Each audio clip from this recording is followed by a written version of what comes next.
Hey guys, welcome back to another episode of Wandering Wednesday. I am Michele with Fun in Key West, and I hope you guys are having a great week so far.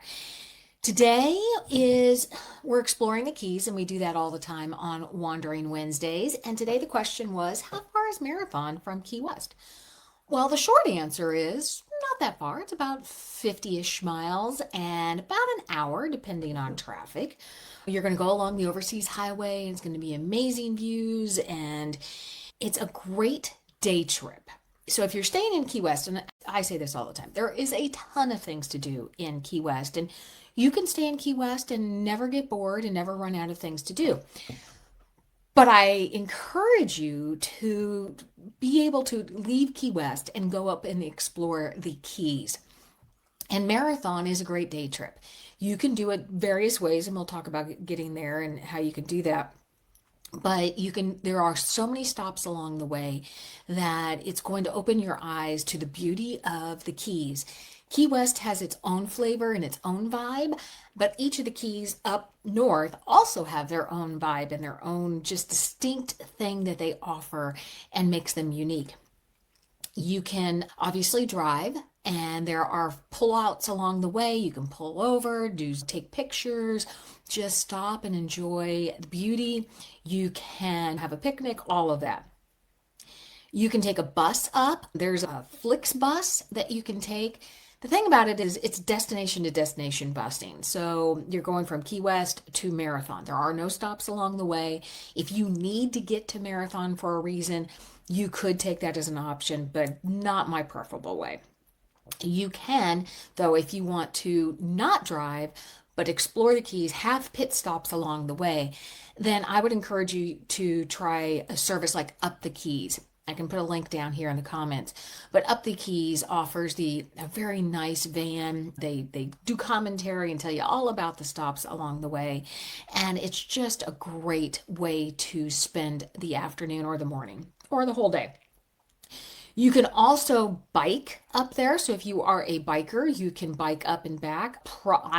I know I couldn't do it up and back in a full day, but maybe take your bike up and do parts of it and just explore along the bike lanes there. There are so many things to do in Marathon. So the question, is it absolutely worth visiting? You bet it is. It's a great place to explore the water. It's a great place for amazing scenic views and seafood. It's everything that the Keys has, and it's everything Key West is, but just a little bit of a different thing. Some of the things that you can actually make sure to put on your list, and again, Up the Keys can take you here as well, is the Dolphin Research Center. This place offers the ability to see dolphins. Don't think SeaWorld. This place rehabilitates dolphins. They have dolphins who actually live there full time because they're not able to be put back out in the wild. But they're not in tanks per se. They're in these natural tanks that are formed by they dug out pools in the water, and that's where they are. But you get to learn how dolphins interact. You get to learn how some of those things that we see that they do are out there in the wild, and we think that they're tricks, but they're actually taught things that they do instinctively. And Janet's popping in here saying, I can't wait to come wandering again. My favorite place ever. I know, isn't it? I just love that. Keep the comments coming. Love to hear them.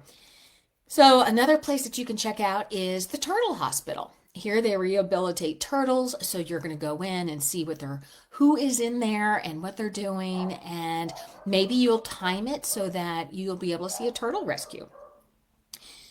If you want to just go up and pick up maybe a picnic to go from your favorite place in Key West and drive up there, check out Sombrero Beach. It's a great beach. It's got this cool vibe. It's a great place just to relax, have a picnic, and just get that different feel of the Keys. You can do the Florida Keys Aquarium encounter. This place is really cool. You can actually, I think, like you can at other aquariums, get in the tank. I think you have to make sure that you're on the list to do that and you sign up for that. Speaking of getting in the water, you can actually get in the water at the Dolphin Research Center with the dolphins.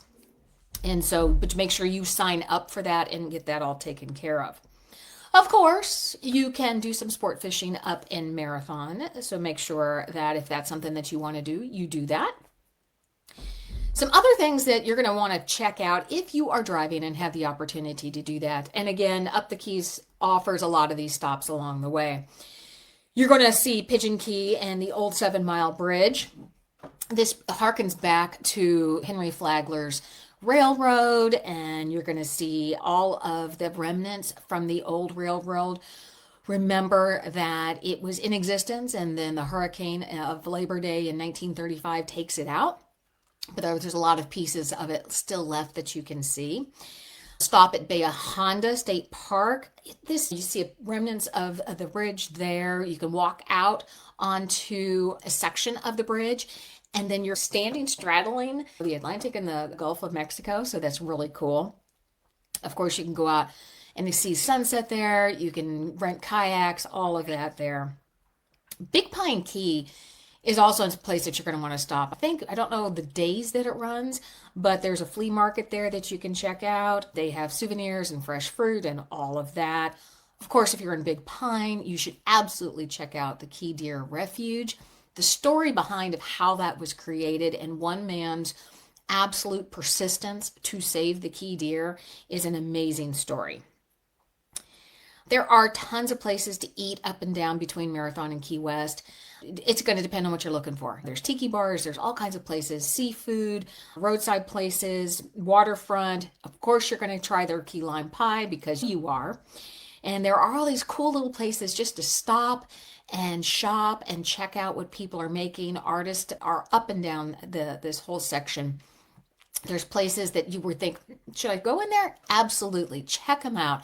Just wander. And I think that's exciting thing about this trip between Key West and Marathon is, yeah, it's about an hour to get there, but it could be an all-day adventure. You just stop, pull over, grab a cup of coffee, have lunch, go shopping, see the aquarium, see the dolphins. There's just a whole lot of fun things to do. And as you're going through this drive, be aware of the history that's around you. You have the railroad, and then you have how they built the railroad, and all of these amazing stories that are connected to the Keys. I remember when Hurricane Irma came through, we came in and went up and did some cleanup work with people up around Big Pine Key. And that was an amazing adventure, and being able to help people in help them clean up, gather their items, put together back that we stopped at Bee's place there. She's a wonderful woman who had an amazing garden there in Big Pine, and we helped write up her palm trees and her banana trees, and just being able to see how the island has come back from Irma is amazing. It's just, you thought, when you saw all the devastation, you thought there's no way that this is ever going to look like it did before. And it really did come back. And that's why I always say, okay, I've done the trip, Marathon to Key West. I don't need to do it again. Yeah, you do. Because everything's always changing and it's growing and evolving, and you're really going to want to check that out. So I'm here to answer any of your questions. Janet, thank you so much for putting in your comments. What's your favorite stop? Have you explored Marathon to Key West or Key West to Marathon? What are your favorite stops? What are your favorite go-to places for waterfront dining? Let me know. I would love to hear what your comments are. Of course, I want you to head over to FunInKeyWest.com, pick up our newsletter. You do that by signing up for our happy hour list. And of course, we have a ton of things that you can ask and find out about: where to eat, where to stay, what to do. And of course, under what to do, we have the amazing travel partners that we work with, and you can book right through our website with them at no extra cost to you. So you know that we've checked out what's on there, and you'll feel comfortable in what's there. Be sure to check in every Wednesday on Wandering Wednesday. We explore the Keys and other places. You guys have a great day. Thank you for stopping in, and we'll talk to you later.